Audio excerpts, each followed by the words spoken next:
this is R represents the magnitude of the given vector, and cos beta we will get it as y divided by r. A vector whose initial and terminal point coincide is called zero vector or null vector. The vector and its negative of vector A, then the resultant is always vector 0, which is a null vector or the identity to the vector addition.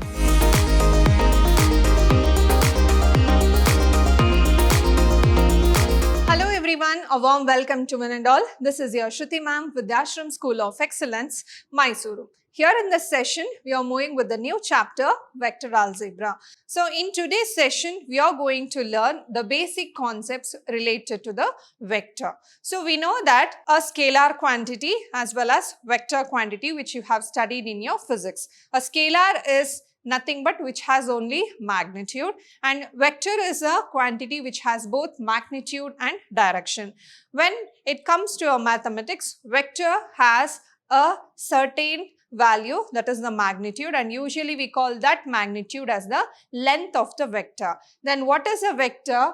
Here a quantity that has magnitude as well as direction is called as a vector. So here I have taken a vector AB. So the line which starts from the point A. So point A is called as the initial point of the vector. So this is called as the initial point of the vector.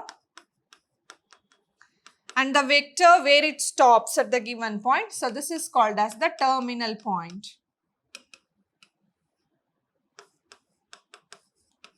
So this is called as the terminal point. So usually we will denote the vector in the form of vector A, vector B, vector C, like that. If a line segment has taken, then we write the vector in the form of vector AB. So AB vector denotes that its initial point is vector A and whose terminal point is vector B. Suppose I write BA, then whose initial point will be B and whose terminal point will be A. Then the arrow mark will shift this side. Okay. So it is a vector from A to B. When I say B to A, B will be the initial point and A will be the terminal point. So these are the symbols we use to denote the vectors. Now coming to the magnitude of the vector, I said magnitude is nothing but the length of the vector. So we have initial point as well as the terminal point B. Okay. So the distance between this is nothing but the length of the vector, which is nothing but the magnitude of the vector. So usually the magnitude of the vector is written in terms of modulus because distance or length is always positive. So therefore, even though the direction changes towards the positive or negative when we consider it in a coordinate system, the distance of the vector is always taken as positive. That is why we take it as a modulus of the given vector. Next we have position vector. What does this position vector mean? So position vector means here we are taking the vector in coordinate system and we are finding the distance of the vector from the origin. So now here we have a vector. So this is point P whose terminal point is point P. So we draw a line from the center O. Then it becomes a vector in the direction that is OP. So here we have vector OP, which I have taken as R. So now to find the magnitude of this vector, we can apply the distance formula. Magnitude is nothing but the length of the vector. Since we have 2 points here, we can use the distance formula to find the length of the vector. So how we will use? We can write it as magnitude of R, or I can also write as magnitude of OP, vector OP, which can be written as, if you apply the distance formula, it is x minus 0 whole square plus y minus 0 whole square plus z minus 0 whole square under the square root. So therefore, the magnitude of any vector can be taken as x square plus y square plus z square whenever we have the position vector from the origin, that is OP. So vector OP distance is nothing but the square root of x square plus y square plus z square. Next we have the direction cosines. What is this direction cosines? So here I have taken a position vector here. So which is taken as vector u here. Okay. So here, what are the angles made by this? What are the angles made by this is called as, that is, so the angle made by the line with the x-axis. Okay. So this is one angle, and angle made by the y-axis with this line, this is another angle, and angle made by the line that is with the z-axis is another angle, which we can take as angle C here. But in general, angle made by the three axes with the line is taken as alpha, beta and gamma in general. And these are called as direction angle.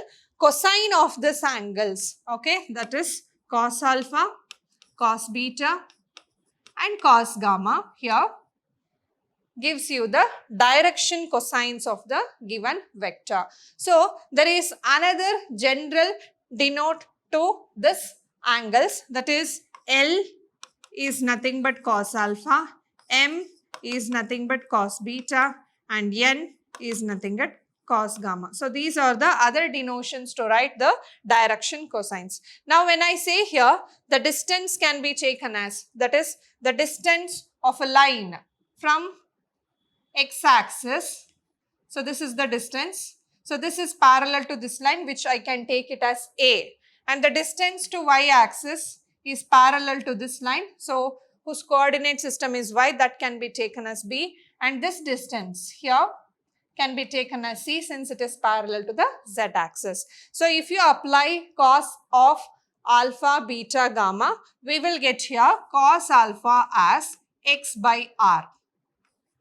So this is r represents the magnitude of the given vector, and cos beta we will get it as y divided by r, and cos gamma we get it as z by r, where x, y, z denotes the coordinate points in the three-dimensional axis and r denotes the magnitude of the position vector given. So I can write the cos alpha in the form of L is equal to x by r, and M is equal to y by r, and N is equal to z by r. So now here you can see, let me see what is L square plus M square plus N square here. So L square is nothing but x square by r square, M square is nothing but y square by r square, and N square is nothing but z square by r square. We know that the magnitude of the vector r, simply we denote it r, or we will write this like this. So magnitude can also be denoted as simply r. So this is square root of x square plus y square plus z square. So if I need r square here, this is nothing but x square plus y square plus z square. So now by adding this, we will get x square plus y square plus z square divided by r square. So r square here. So what is this x square plus y square plus z square? It is r square. So it gets cancels. The value is equal to 1. So therefore, the sum of squares of the direction cosines of the position vector is equal to 1. So that is L square plus M square plus N square is equal to 1. Or we can also write cos square alpha plus cos square beta plus cos square gamma is equal to 1. Next, types of vectors. So what are the types of vectors here? So zero vector. We know that a vector is a quantity which has both magnitude and direction. Again, here magnitude represents the length of the vector. So a vector whose initial and terminal point coincide is called zero vector or null vector, and it is denoted by vector 0. So that means whose length is 0. The vector whose length is 0, or which means both initial and terminal point coincide with each other. So therefore it is called as zero vector or null vector, and it is denoted using the symbol vector 0. Next, unit vector. A vector whose magnitude is unity or 1 unit is called as the unit vector, and it is denoted by a cap. So the symbol represents cap. So you have to put a cap among any variables, then it represents the unit vector. So when I say B cap, it is a unit vector. So therefore, whose magnitude is 1, that means the length of the vector is 1 unit or it is a unit, then it is called as unit vector. Next, co-initial vectors. Two or more vectors having the same initial point are called as co-initial vector. So, if I take a point A as an initial point, many vectors can have the same initial point but different terminal points. So, these vectors, so I can write vector A, vector B, vector C, vector D. So, all these vectors are called as co-initial vectors. Next, collinear vectors. Two or more vectors are said to be collinear if they are parallel to the same line irrespective of their magnitudes. The magnitude irrespective of their magnitude means it depends on their directions also. Suppose I consider a straight line like this, a vector which is parallel to the given line is called as the collinear vectors. So, their magnitude may differ, their direction may differ, but magnitude is nothing but the length of the vector.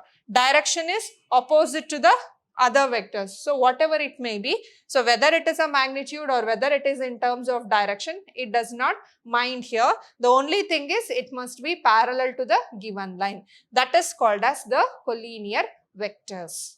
Next, equal vectors. Two vectors are said to be equal if they have the same magnitude and direction regardless of the position of their initial point. So, their initial point may differ, but their magnitude and direction must be in the same. So, that is, if I take a vector AB of 5 centimeter, then the initial point of the other vector may be somewhere, but the direction must be same and whose magnitude must be same.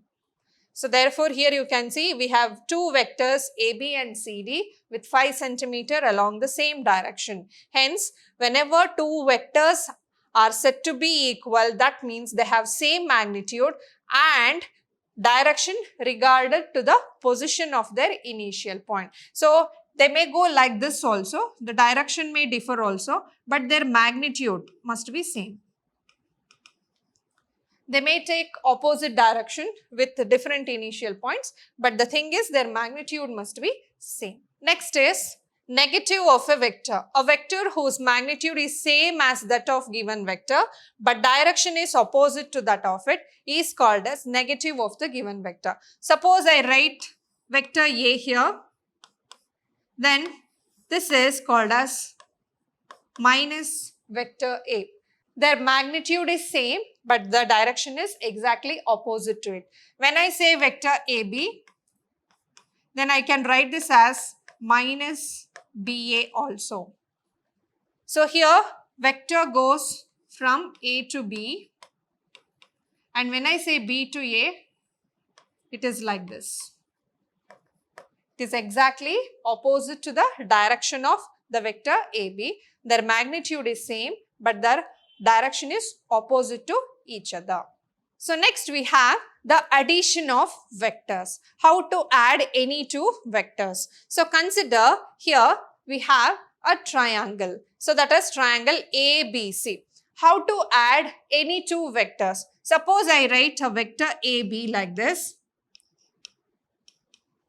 The initial point of one vector, and when we have terminal point of the same vector, then the other vector must be taken in an order such that the initial point must coincide with the terminal point of the other vector. So, when we add these two, we will get the vector like this. Then, what is the value of the vector? So, if this is A, this is B, this is C.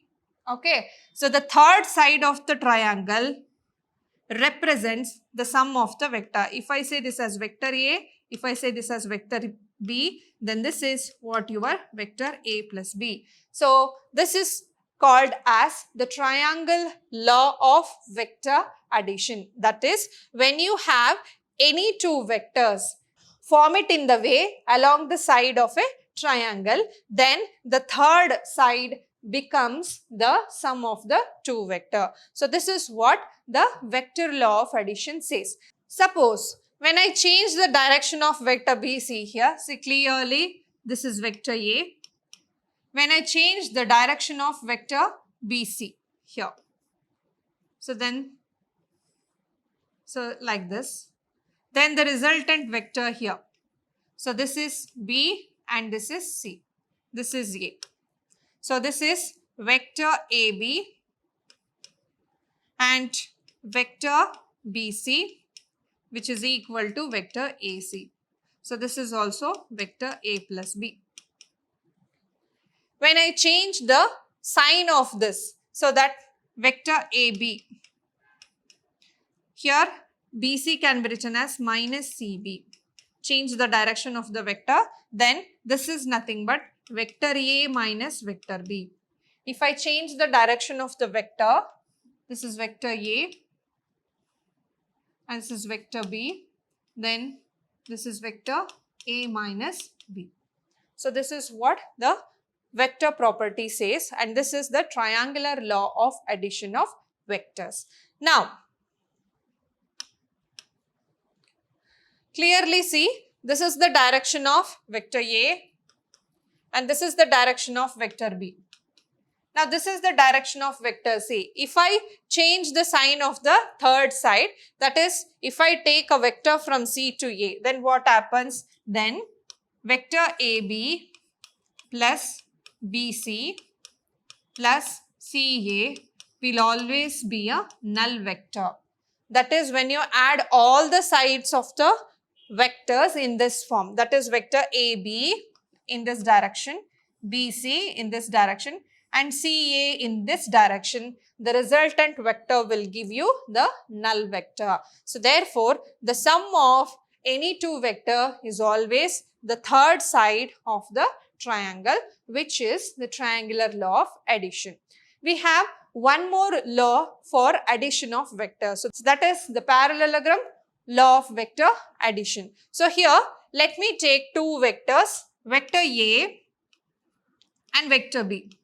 So according to triangle law of addition, the initial and the terminal side of the other vector has to coincide. So what does the two vectors says here? So let me take here, this is vector AB and this is vector AC. Okay. So then what does parallelogram law of vector addition says? That is draw two parallel lines parallel to AC and AB.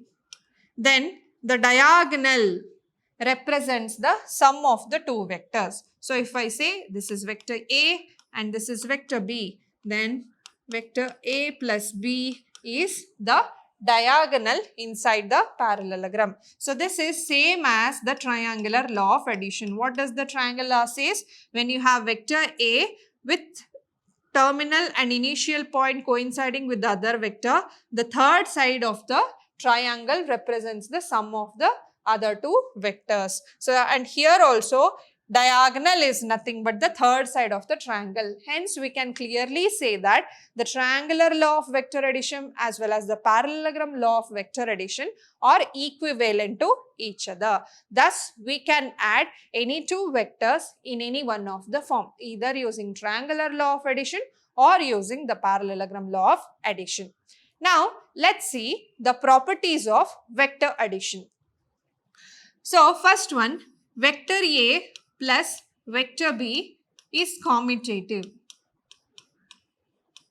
So whether you add vector A to vector B or vector B to vector A, it is one and the same. So therefore, the addition of vector is commutative.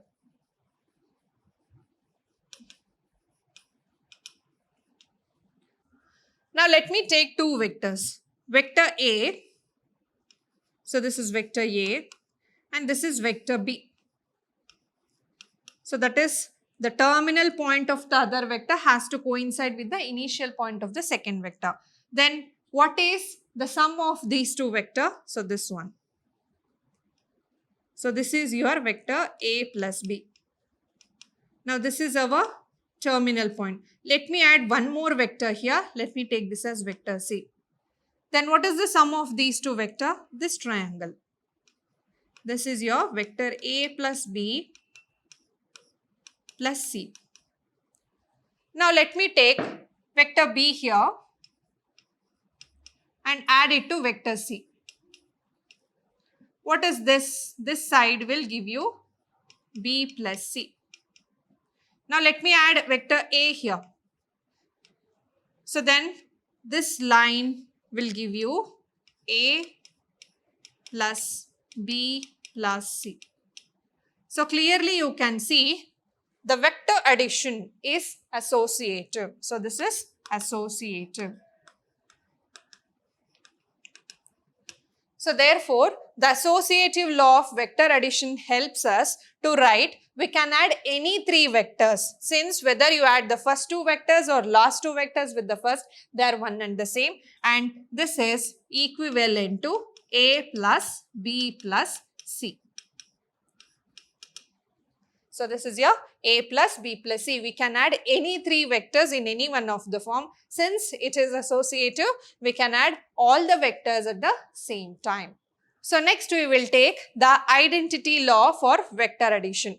We know that vector A, when it is added to the null vector, then or a null vector added to the vector A, the result is same. You will get vector A. So therefore, we can say 0 as the identity. So this is the identity for vector addition. That is vector 0 can be taken as the identity for vector addition. Next we have multiplication of a vector by a scalar. So here I have taken vector A and here we have 2 times vector A. That means the distance of vector A is taken 2 times in the same direction. So this is what? 2A. Suppose I say half of the vector A. If vector A is the distance AB, then half of it, let me take it as AC. This denotes half of vector A. So therefore, the scalar multiplied here gives you the total length of the vector. So therefore, we can take 2A, 3A, NA for any vector. So therefore, any scalar quantity can be multiplied with the vector, but it is clear that it is always parallel to the given vector. When I say half A, so it is half of vector A, but it is exactly parallel to the given vector. When I say 2A, when I say 3A, it is twice or thrice the given vector, but it is a collinear vector with respect to the given line. So here I have taken, so if I take this as a line here, you can see clearly this is A and this is 2A. Look at minus A here. So the direction goes like this here. So minus A means minus 1 into A. Okay. So the length of A is same, but the direction is opposite to it. We can also write minus 2A. Minus 2A represents the opposite vector to the vector 2A. So that's negative indicates the direction is opposite to the given vector. Now in general, we can take the scalar of any vector in the form of lambda into vector A. So where lambda is a scalar quantity. Now as I said, minus A or minus of vector A, this is nothing but the negative of vector A. So this is called as the negative of vector A, or we can also call it as additive inverse. Additive inverse of vector A. Why? Because if I add it to vector A, or if I add negative vector A to the positive vector, then the resultant is always the identity. That is, what is the identity for the vector addition? That is null vector. So when I add the vector and its negative of vector A, then the resultant is always vector 0, which is a null vector or the identity to the vector addition. Also, remember that when you multiply any scalar to vector 0, it is always null vector. Okay, when you multiply any scalar, any value, any numerical value to the null vector, the resultant vector is always the null vector. So these are all the basic concepts which you should know. That is, what are the position vector, what is the magnitude of the position vector, types of vector which they may ask you for 1 marks in your examination, and few components related to vector. We'll meet you in the next session with other components related to vector. Until then, keep watching, keep learning, keep exploring. Thank you.